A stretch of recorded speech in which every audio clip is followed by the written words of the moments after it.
Hey everybody, welcome back. It arrived.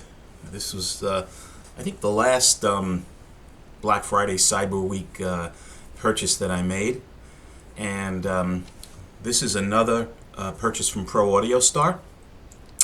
And it was an open box guitar that I got at a very good price because, ProAudioStar typically does have these specials going on now for Fender guitars. This one was an open box. So, first off, let's talk a little bit about the guitar itself. It came shipped in a box, a Fender box. It looked like it was a brand new Fender box.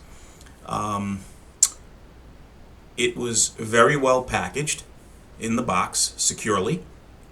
So, no issues whatsoever. I could tell because it didn't have the bubble wrap and it didn't have certain, markings on it that it wasn't, a brand new guitar. So it was obviously an open box item. But it did ship with the Allen wrenches that, support the truss rod adjustments and the intonation adjustments. So it came with that. This doesn't come with a gig bag or anything. It's just the guitar. It came very quickly, probably within 4 days of the time, 4 or 5 days of the time I placed the order. So the shipping was very fast from ProAudioStar. The guitar itself, now, open box. This is the first time from ProAudioStar on any open box item that I got one that might have been a return. Or just coincidentally might have just came this way. It has stress cracks or pocket, cracks at the pocket of the neck from either, tightening the neck too tight or humidity or temperature changes, whatever the case might be. But on the upper bout of the guitar, it has one that's approximately, I would say a half an inch. And then there's another one at the lower bout where the neck connects. That's much smaller. But there are two stress cracks where the neck connects. And what's concerning to me is that they might get worse over time. That's one concern. The other concern is that if it's through the wood, then that's another issue. If it's just the paint, that's one thing.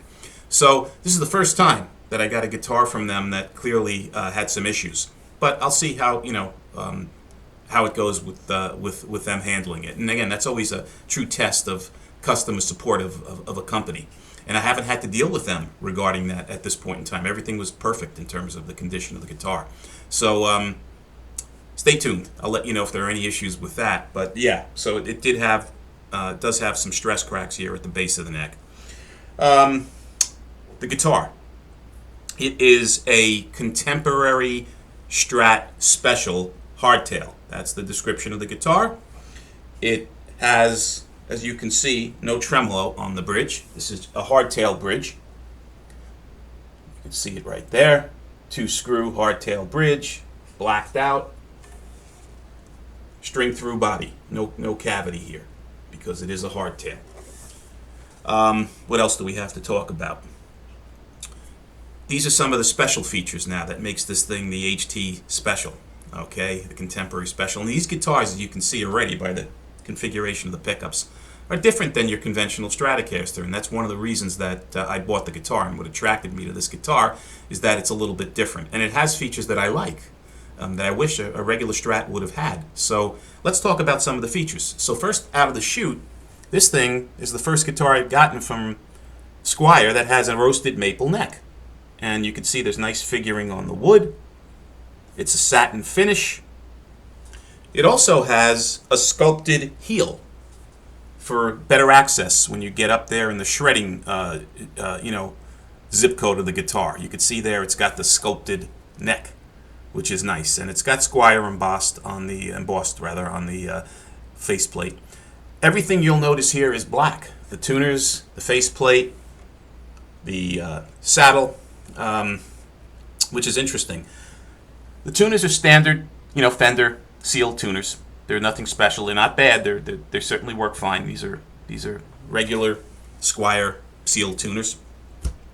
What else is special on the guitar? Well, you can see it's got a painted headstock, and it has the silver embossed Squier and Stratocaster across the headstock, which is a nice touch. Nice looking feature on it. This is considered the chrome logo, I guess. 22 frets. Your normal Strats have 21. This thing has got 22 frets. Nut. So it has a graphite nut, which is also an enhancement, an upgrade that you can see here on the guitar. The neck, the fretboard, I should say. Fretboard is a 12-inch radius as opposed to your standard Squier 9.5-inch radius. So it has a flatter neck, which I guess is better for people that like to play lead and shred. The neck profile itself is nice and thin, very comfortable profile. It's not super thin like, it's not Ibanez Wizard territory thin, but it is a very comfortable thin neck. Headstock appears to be the larger headstock, 70s type headstock or post-CBS headstock. Sort of in between. It's kind of weird. It's not really big, but it's in between the larger one and the conventional headstock, in my opinion. What else do we have to talk? Okay, now, the last thing, which is interesting, are the pickups. These are Squier SQR pickups on this guitar. Now, with my camera, you probably can't see it, but written on the pickup themselves is SQR.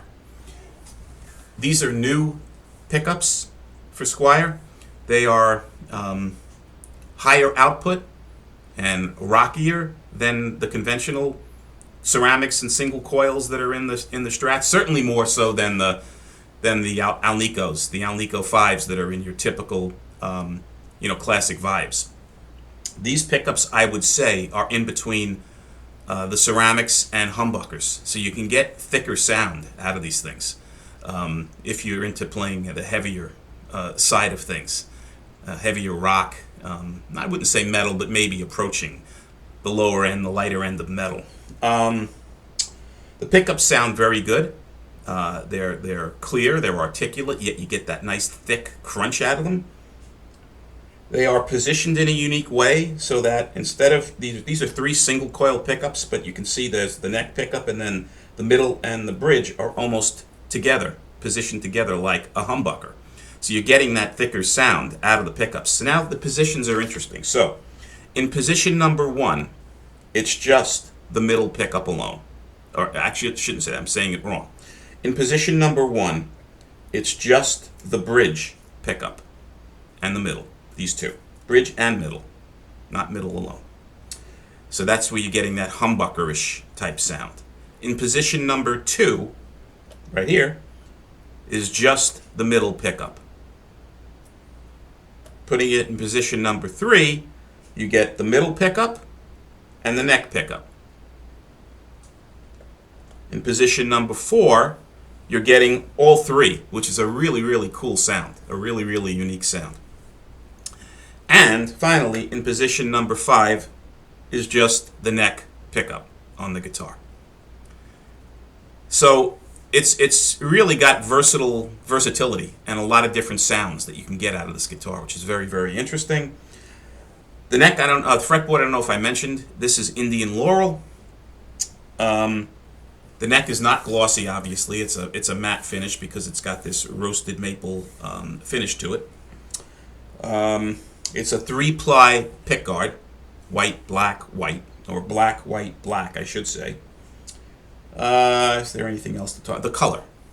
This is sunset metallic, and I really, really like this color. It's a metallic finish, so you can see there's a flake to it, but not over the top.